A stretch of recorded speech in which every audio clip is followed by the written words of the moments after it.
What if your business could run smoother, faster, and more efficiently without adding more team members? Well, today's guest, Marnie Wills, is an AI strategist and trainer who helps business owners use AI as their silent COO. She teaches leaders how to implement smart, creative workflows that reduce overwhelm, align teams, and create true operational leverage. If you've been curious about using AI to work smarter, not harder, this conversation is going to shift your mindset. Here's the thing. AI isn't coming, it's already here. However, most business owners still lack effective use of it. That's where Marnie comes in. She makes AI adoption simple, human, and creative, helping founders rethink what's possible when you stop doing it all yourself. Her approach demonstrates how AI tools and workflows can alleviate decision fatigue, foster better leadership, and liberate time for strategy and growth. We're going to talk about how AI isn't replacing people, it's augmenting how we lead. The real win is in building workflows that reduce overwhelm and unlock capacity.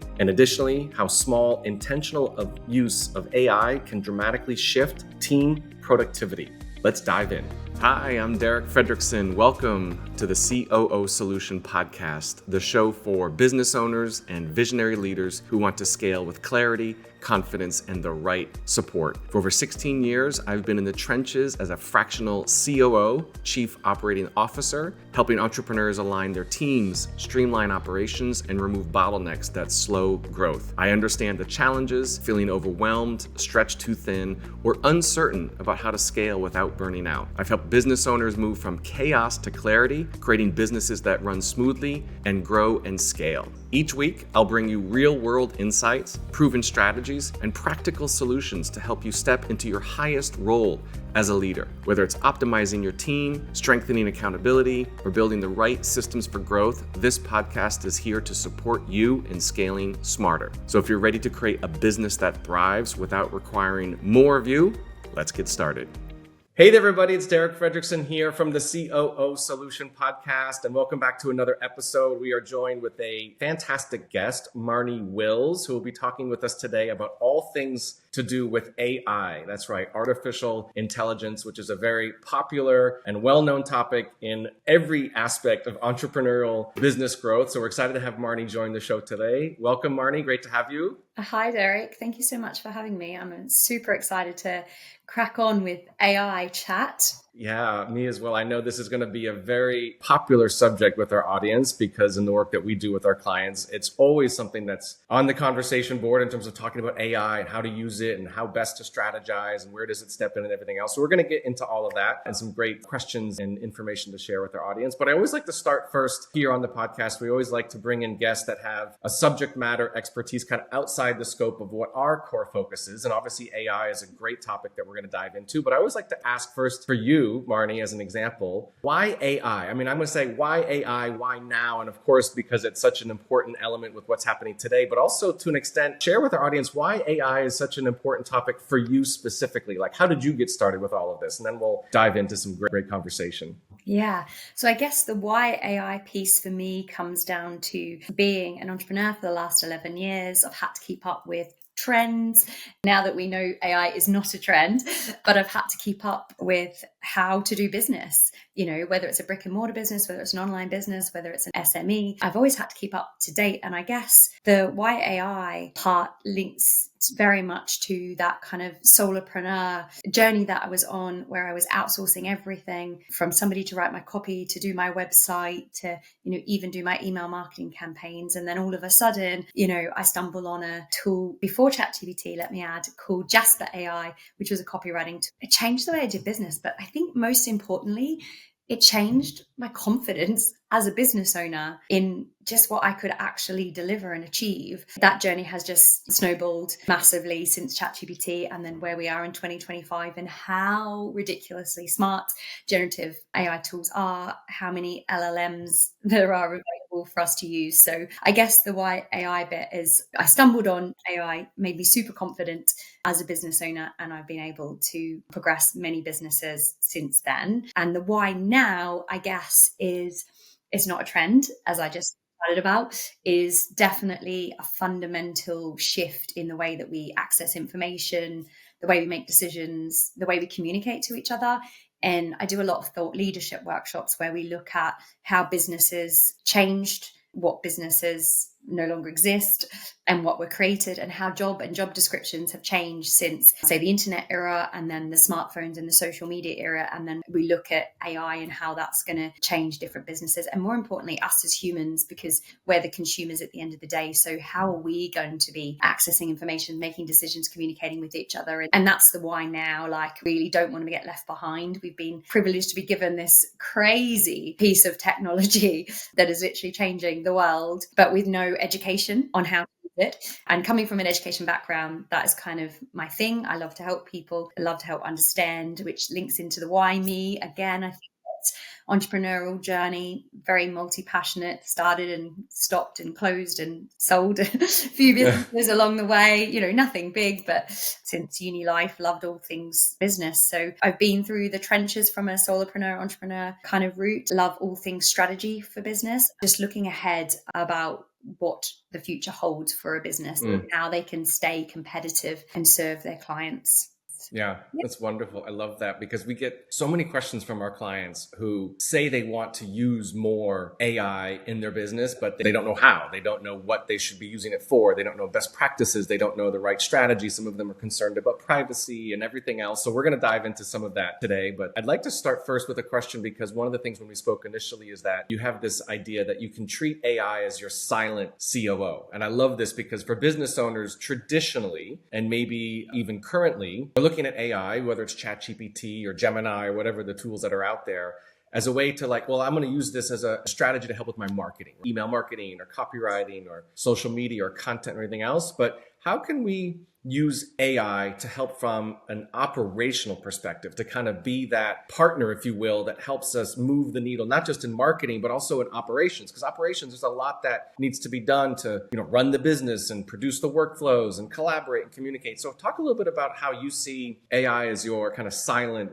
COO in a business. Yeah, I think there's several parts to this. I'm going to break it down really simply. Great. I use many AI models, from Claude to ChatGPT. I use a little bit of Grok and Gemini, and I use all of them in different ways. But my probably go-to, of which I use as my second brain, is Claude. I'll give the example for Claude. Second brain is really important. If we want a second brain, our brain has to be involved with everything. We have to almost imagine that I've got my little Claude AI connected to me here, and it's with me all day, every day, from having the information from the meetings, being present at the meetings with an AI note taker that transcribes, go into Claude. My one-to-one meetings with staff or clients in particular, from just me having my own brainstorming session with myself on a Monday morning, to the quarterly goals, to doing some deep research on competitive analysis, or knowing my brand identity, knowing the sales and marketing journey. To be able to do that, that then becomes the knowledge base. And that knowledge base needs to be updated constantly. But then the extra piece that's missing is the context. So the custom instructions. My COO AI assistant, which is a project which constantly gets updated with all that information, like I said, about knowledge base, is customized to be an expert in my industry. I constantly update my custom instructions according to how my industry has changed. And I do that through deep research, as well as following other thought leaders in AI as well, being my industry. But if your industry is finance, it would be the same. It would be updating the custom instructions to be the expert in the certain finance area that you're in. Definitely 3 parts to it, I think, is constantly knowing that you need to be updating your second brain. And there's a tool I want to mention in a second, which helps do that as well. And then it's about feeding that knowledge base to your chosen AI project assistant that you've created, and then constantly updating those custom instructions. I probably only update the custom instructions maybe once a quarter. There's a really tool that I use called Recall AI, and it's on my phone and my laptop. Recall basically keeps up to date with everything that I've viewed on my phone or my laptop. It's connected. Wow. So YouTube videos, LinkedIn articles, websites I've visited, meetings I've been to. I can go into Recall and I can say at any time, something that I was recently just writing in my newsletter about is about GEO, so generative engine optimization. And I've been doing a lot of learning about that, and I'm upskilling myself. And I remember reading something about adding thought leadership and brand authority to your content. So adding quotes from key people within the business. And I was like, I can't remember where I actually learned that. Jumped onto Recall. When did I hear this information? Something about that. And then 2 different times I'd seen it or heard it or whatever came up. That's kind of how I think about using AI assistants or projects, whichever one you want to call them, as my second brain in different parts of my business. Yeah, I love that. Is that second brain, kind of strategic thought partner that helps you do what you're doing. And I think especially for our audience, there's such a view into, I use tools, let's just say, for example, ChatGPT as a way to like execute or implement and get something done. But there's that strategic thought partnership that's a really key component to kind of develop the idea, to strategize, to brainstorm, to do the research, as opposed to execute this email or do this social. It doesn't need to be so transactional. It could be kind of bigger picture thinking, and that thought partnership is really integral. For our audience, just recap. So there's ChatGPT, Gemini, and then Recall is the one on the phone, and then Claude. So our audience may not know that much about Claude. Can you just describe it briefly in terms of like how you use it and what it is? Yeah, so Claude AI is from Anthropic, which is linked to Amazon, Jeff Bezos, I believe. Mm-hmm. Yeah. And it used to be very well known for like copywriting. So it's got a really good vibe around writing. It's very good at coding now. It's one of the leaders. And they've just released their new model 4, Sonnet 4, I think it's called. Now, the reason I use it more is because its memory is phenomenal. So when I'm in the projects, I can easily have a conversation and use that conversation to add to the memory base. The other reason I like using it is because I feel like ChatGPT is very agreeing. It's very wants to please you. It likes to be very creative. But sometimes for me, it doesn't think outside the box creative. It doesn't go into enough depth unless you really go back and forth with it. Whereas Claude, I feel like you just have to say something. I'm looking for something nuanced or a little bit more thinking outside the box. And I feel like it can really go deeper. And the great thing I like about Claude as well, it's really good at asking really good questions. And sometimes we don't know what we don't know, or we know it, but we don't realize we know it. And that is our domain. That's our knowledge, our experience, and our perspective, which we want the AI to know, and we want the AI to be able to collaborate with us and contribute to. I also use Claude because the voice mode on Claude is amazing. So you talk to Claude and then you press the button and then it will listen to everything and then reply. Whereas on ChatGPT, especially on Gemini, you start to talk to the AI and all of a sudden it interrupts you. And you're like, hang on, I haven't finished. It's like, let me finish. Let me talk. I'm in control here. My turn. Yeah, I'm not the subject matter expert. I use it, and this is just as much for me as it is for our audience. But what I've realized and what I've learned, and just it's kind of being cemented by what you're sharing, is that it's not so much of the execution, like ask it to do something based on a command. It's when you ask it a question and the response are questions that are coming back to you to then answer. There's that exchange. There's that two-sided conversation, if you will, having that be your kind of silent thought partner. That's where it really starts to go to the next level. It starts to get under the surface of what you're really trying to accomplish and do it in a more strategic, a more aligned, a more impactful way, as opposed to here's a task, go and do it. Ask me the questions about the task to get the knowledge, to get the understanding, to get the awareness. And then from that, it makes the execution that much more effective and more efficient, as opposed to trying to do it from the ground up. Yeah. And the next level that people need to be aware of is that actually Anthropic created something called MCPs. And I'm probably going to get the name wrong. I think it's multiple connector processor. But basically, an example is on ChatGPT, you can connect your Gmail now and you can connect a few different things. But on Claude or Anthropic, it has an MCP code, which you can connect to any API to another AI model, or say Zapier. So what I've got set up is I've got my Gmail account connected to Zapier, which the MCP connection then connects to Claude.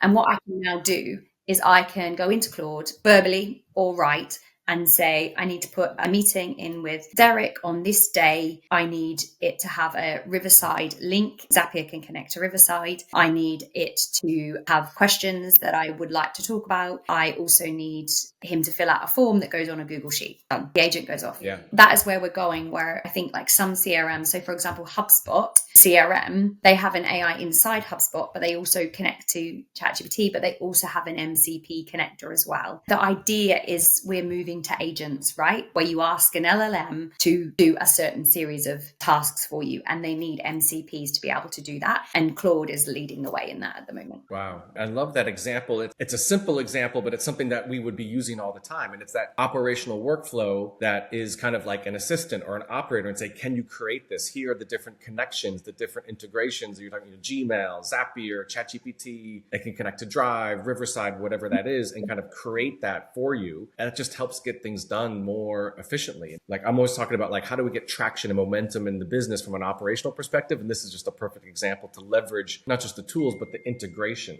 of these tools. I want to shift gears for a moment because I know for some of our audience, especially in this topic in general, they might be listening and say, okay, I've got to look at Claude and ChatGPT and I got the integration and the MCP and everything else. Talk to me a little bit about, in your experience when working with leaders and entrepreneurs, like there are mindset shifts that need to take place in order for them to adopt or embrace AI, not just because somebody told them to do it, but they have to really kind of think about how is it going to benefit my business? But that's a mindset shift like anything else. In order to do things differently, they have to be different in how they're doing that. And so tell me a little bit about your experience about business owners, entrepreneurs, thought leaders that are maybe they've been holding themselves back because they know they want to embrace and use AI, but they've got these blocks or these shifts of like what to do or how to do it. Talk to us a little bit about that if you could. Yeah, I'll actually talk about my journey because I was actually the uni student who had a BlackBerry and I was sitting on my sofa, emailing away.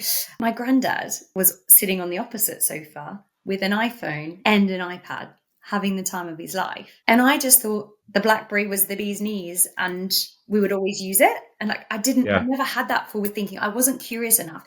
And I think it was because I don't like change. I know that as a personality trait of mine, I don't like change. It sounds really lazy, but it's almost like I don't like effort or something takes me a long time. Like I'm a really efficient brain. I really struggle when I'm like, oh gosh, that's going to take me a really long time. Like even changing iPhones, right? I mean, it's so easy. Everything's now in your cloud and all your things read in the cloud, it all comes over like.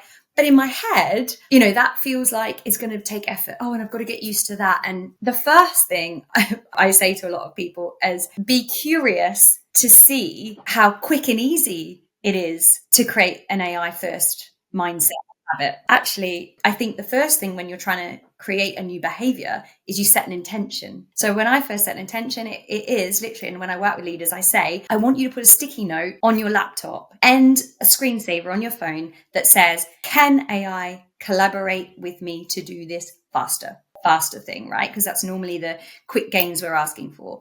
So that's like setting an intention of having that like AI first kind of can it help me? And then it's about behavior. The behavior is then, instead of going to Google, I want you to go to your AI model, ChatGPT, or even better, download Perplexity AI and skip straight over Google and go straight to Perplexity. That behavior change is going to form a new habit. And that habit is that when you realize that you need to access information or you want to create something, that habit is going to be, gosh, I know just the tool. With an AI, you've got Perplexity, you've got two. You're like, oh, I know the two. So then that becomes, your habit of like, oh, which tool will I choose? Now that you have already set the attentions, you're doing the behaviors, and now you've got the habit. The next thing is the identity. The identity now is you're an AI first leader transforming a business with an AI first mindset. Any transformation in a business, operations or not, must start with the leaders. And unless they know what AI is capable of, it doesn't mean they have to do it. They just need to know how capable it is. That's the only way there's going to be a transformation of systems, workflows, creating customizational tools, right? Like that's the only way it's going to be transitioned, is if the leaders know the opportunities that are out there for the business thanks to AI. The good thing is I'm doing that to an extent. I do have Perplexity. I'm kind of developing the habit of using that more. I love it because it is, for me, I don't want to say a replacement for Google, but I'm leveraging it more. And it was, again, more of a adoption of that into my workflow. So I have it on my phone. I have it as that default browser that I go to when I'm going to do some search or research or anything else. And I loved how simple you made it, because like anything, it's really based about shifting their perspective and setting an intention. Like, what's the objective? As opposed to just diving in and starting to use it and not really clear on the strategy or the outcome. It's like, get clear on what you want the the outcome to be and develop the kind of mindset or the pattern, the behavior in order for that to be in place. I think especially with technology, this is my experience, is that whether it's AI or whether it's, using a new tool like a project management tool, or when people were, I need to get really familiar with how to use like Facebook and Instagram when they came out, or whatever it is, it's not so much the technology, it's the mindset. And so when you focus on the mindset first with some of those hacks, if you will, or best practices, it's not the tool. Like the tool can be figured out. It's just like any tool that we've had to adapt to, whether it's from BlackBerry to iPhone or using a computer or leveraging Google or whatever. So it's another evolution, but don't let the tool or the technology get in the way. Become really clear in terms of shifting your mindset based on what you've identified and just establish that as a habit. I love that. It's just very practical and very real. Yeah. And this might be a bit controversial, and I don't know if I'm right or wrong, but I'm just going to put it out there. I hate with a passion when AI gets mixed up in technology chat or automations chat. Automations don't automatically have AI, especially generative AI. It can do, but it doesn't automatically have it. Is a generative AI tool techie for the person using it? All you do is talk to it. And that's the biggest myth that I have to bust a lot. But it's almost like, well, I'm not techie for this. And I'm thinking, well, are you techie enough to use your microwave? Like, are you techie enough to use TV? Like, and all of a sudden you went from one app to 1,000 apps on your phone, and what, you're not techie? Like, yeah, it's a bit controversial, but it kind of gets me a bit worked up, because I just think you're getting in your own way. You're self-sabotaging yourself for some reason of fear. And I think fear comes out of doubt and indecision. You're just indecisive about whether you think this is a trend or not. I'm going to tell you, it's not a trend. It is a fundamental change in our operating systems as humans. And humans run businesses, and humans are the consumers of business. No indecisiveness needed. So I have a question. You mentioned like the fear, maybe the block. I mean, do you think some of that, some individuals, entrepreneurs, business owners, I mean, really just the general public, do you think there's an element of that because it's such still an unknown in the sense of like, in terms of security and privacy and, if I'm putting all this information in, like, where is it going? I've heard that from some of our clients. And so I'm curious what your perspective is, because I know that that's what people are sharing, but is it valid? Like, what's your take on that? Because there is a thought about it's maybe still in its beginning stages, although it's not a trend, it's here to stay. But, in terms of just privacy and security and kind of giving it so much information that's all out there, like, what's your thought on that? Yeah, no, it's definitely valid. It's kind of like we've been given this technology, but with no literacy of how to use it, and it does come down to AI literacy. And AI literacy is really simply about the what, why, and how. And we almost have been given the what this is, but not the why and not the how. You have to fill in those pieces as you kind of go along your AI journey, right? Security is a big thing, and it's very, very valid. Just in the last month, I'm working on creating AI platforms for businesses that allow them to access currently 21 AI models, and then keep their own data. And that data does not allow the AI models to get trained. And the reason I'm doing that is twofold. One is, say you use ChatGPT, and if you use the normal chat, if you haven't already, go into your settings, go to privacy and security, and toggle off the bit that says this data can be used for training. So you don't want that, because then that data is recycled. We all have IP, whether we think we do or not, we all do. Kind of on the other side to that, I do have a little bit of a belief that if we don't train the AI models now, what about the future that use it? So my daughter's almost 8. She uses a few AI tools to make music, to make a website, to research things. If we're not kind of adding value to the AI now and training the AI, will it learn along the way? So sometimes I sit in the middle.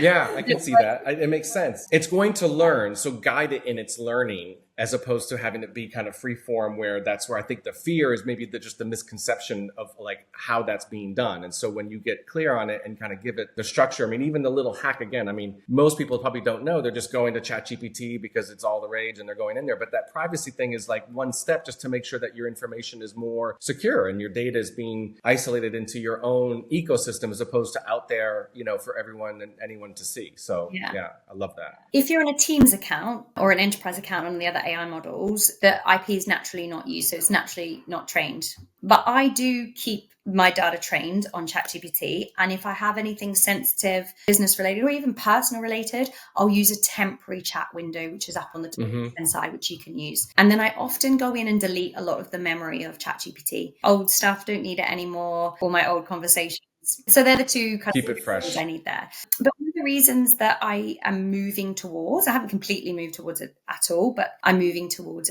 being an AI platform. I've just white labeled something already. So I've not gone and created it myself. I just white labeled a platform, was because we are moving to AI agents. Like I said, in business, data is very valuable. And if we need to train agents about our business, about our workflows, but we're using, say, ChatGPT, even on the Teams account, how do we get access to that information? How do we get that memory? How do we get that data? If we are in our own platform of which we can access all of OpenAI, we can access Anthropic, we can access Meta's and XAI, we're able to keep those conversations. We can pull up those chats and use that data for training. And whenever I'm developing like intellectual property tools, so whether that's a lead generation tool for an executive coaching company where they ask their, potential clients a whole lot of questions to see where they're at in their journey, are they a good fit before they talk to somebody? We don't use ChatGPT and GPTs. We do that on their own platform so they can keep that data, because that's really, really interesting. Yeah. That's a great idea. I was going to ask about that with teams as an element, but let's say as a thought leader, entrepreneur, business owner who's fully embraced AI because it's part of their workflow. They believe in it. They love it. They leverage it. And then let's say they have a team who's not so familiar or comfortable in using it, but the thought leader knows that it's a way to just provide more leverage and get more clarity and structure and strategy. How do you cascade that in a small business, an organization where you have team members that might be in marketing, that might be in operations? How do you do that? I'm assuming it's more like the mindset and kind of shifting the habit, but also kind of more practical level. What are some ways that you've done that with other organizations that can cascade that? Because most of our clients have teams. They may have team members that are using ChatGPT or not, but how do we kind of cascade that so it's a part of a workflow of how we do things around here in order to provide better value to our clients? I love this question.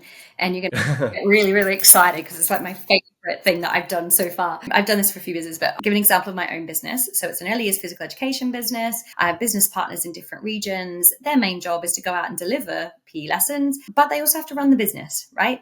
And they've got little time. They're very new to business, let's say. I moved off ChatGPT Teams and moved into my own platform, like I said. So it's called Sporty Minis AI. And I created a whole lot of AI assistants already in there, and they have access or log in. So an AI assistant is our email campaign generator. Another AI assistant is our pipeline follow-up workflow. Another AI assistant, I trained this as an AI assistant, is our sales generator, sales academy training, everything about our business. Business development manager drops in, pops some information about who he's about to call, and then it talks through the process. Wow. And then he puts his feedback in it and it learns on it and it becomes super easy. And then what I did, and this is, I think, a very important bit for people, is I created a GPT, so a pre-trained transformer within the platform, but you can train them on ChatGPT as well. But just know that once you create a shareable link, anybody can access it. So that's just important to know.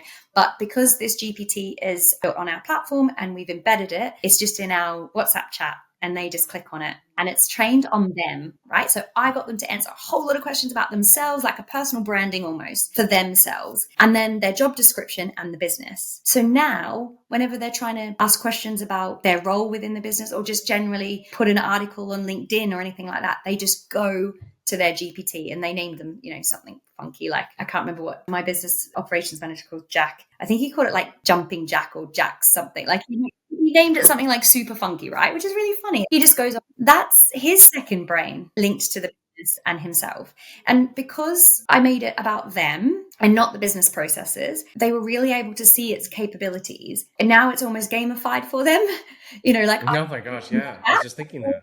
I go, Matthias, you've only had 10 chats with your GPT this week. And Jack, you've had 20, we know who's rocking out, it just becomes quite fun. So I don't know if that answered the question, but that's what I've done. No, it does. It's a great example. I mean, again, I didn't even know that you could do some of those things. It's like an SOP. This is how we do things around here with anything. Like when you get the team members on board and then understand that it's a win for them and what they're doing and their role, so they could be more empowered and more efficient or effective in what they're doing. It's just simplifying it, but it makes it about them almost kind of like personally or individually in some respect, as opposed to it has to be done this way because of the structure, this is the process. It's that, but it's also the human element. And that's what I love about this conversation, is that leveraging AI, referencing it more and more with the human element in terms of how you can, I would say, kind of more context or more clarity or more, information or more learning or whatever that is, as opposed to just kind of that transactional thing. But I love that element of using it more with teams because it's another system. It's another workflow. It's another way of how we do, what we do. Sorry to interrupt you. And actually, No. We're all very athlete PE teacher based. So we're very competitive, but we've almost got this AI first mindset. Someone will pop into the group. I need to enrich this data list. Anybody use an AI tool? And it almost becomes a competition to find the best AI tool for people. And you talked about SOPs. We use two amazing AI tools, Guide and Scribe. And all of a sudden, I don't know, our ops team are doing something new. Every time they do anything new within the business, you're either doing that on Guide or you're doing that on Scribe, depending on the kind of task. Guide is a bit of a cheaper version, kind of puts it more writing, whereas Scribe is the video part of it. So they're both for different things. It's almost a challenge every week to have a new SOP created. In what world did we ever think that was going to be something you'd want to do, That's so true. People don't jump up and down. It's one of those things. Entrepreneurs love the idea of SOPs, but they don't like to be involved in the creation of them. They love that they're there as a way to cascade for their team so they know what to do and how to do it. I can see how AI is just another component of leveraging that. It's the workflow. It's the mindset shift. It's part of the workflow. It's the embracing of it and just realizing that it's going to help them, I say the team in general, including the business owner, do what they're doing, but doing it at a higher level, which is, again, like you're saying, this is no longer a trend. This is inevitable. This is where we're going. And so we need to embrace it, adapt to it, but also use it where it matters most to us.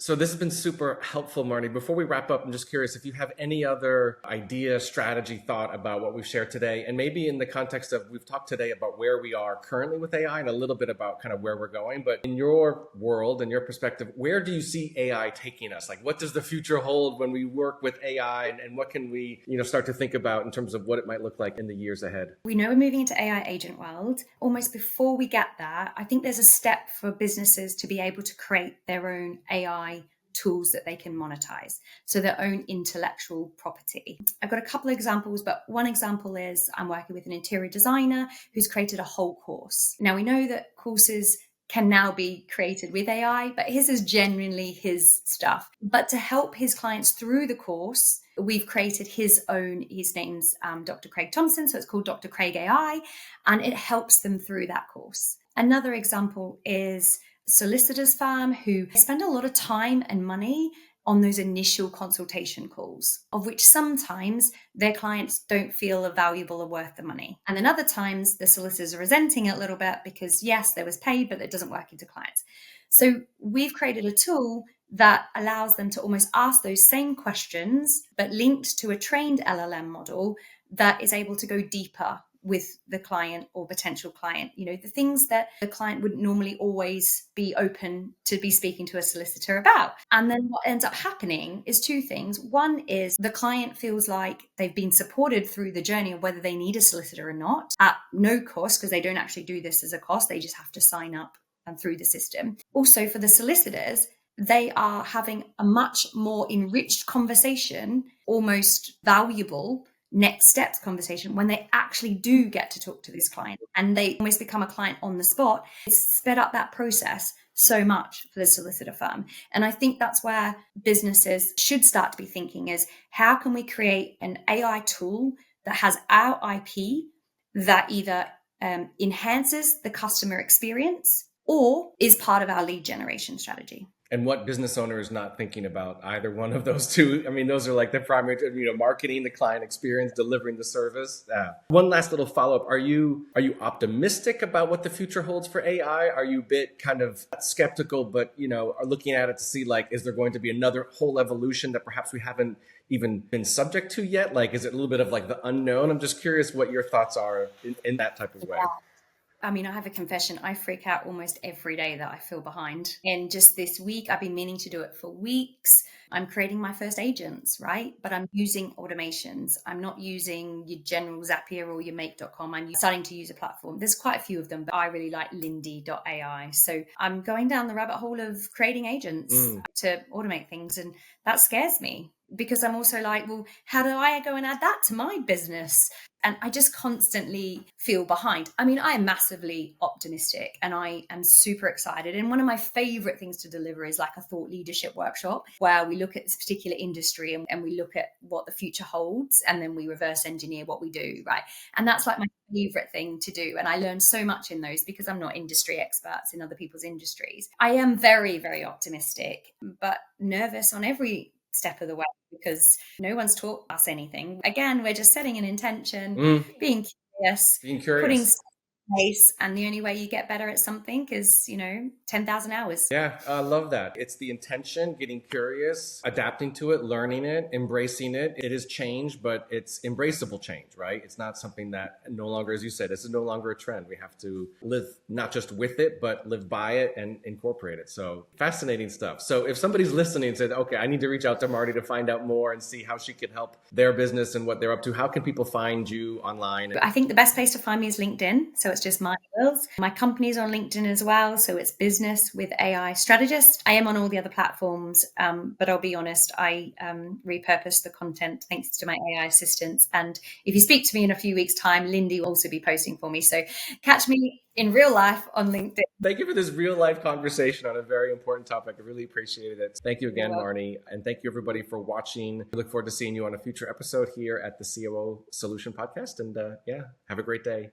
And that's a wrap on this episode of the COO Solution Podcast. If you found today's conversation valuable, I'd love it if you could subscribe, leave a review, and share it with someone who's ready to get control of their business and scale it with a second in command that they trust to handle all the daily tasks and operations they don't enjoy. And hey, maybe you're wondering if now is the time to bring on a trusted fractional COO or Chief Operating Officer to help your thriving business scale with clarity and confidence. If you're tired of doing it alone, visit thecoosolution.com and take our free quiz to help determine if now is the right time to bring a fractional COO to help you scale. In just 25 questions, you'll get a personalized report that helps you decide if your business is ready for the game-changing support of a part-time fractional COO. Let's find out together if it's your next step. Thanks for tuning in, and until next time, let's roll up our sleeves and get to work.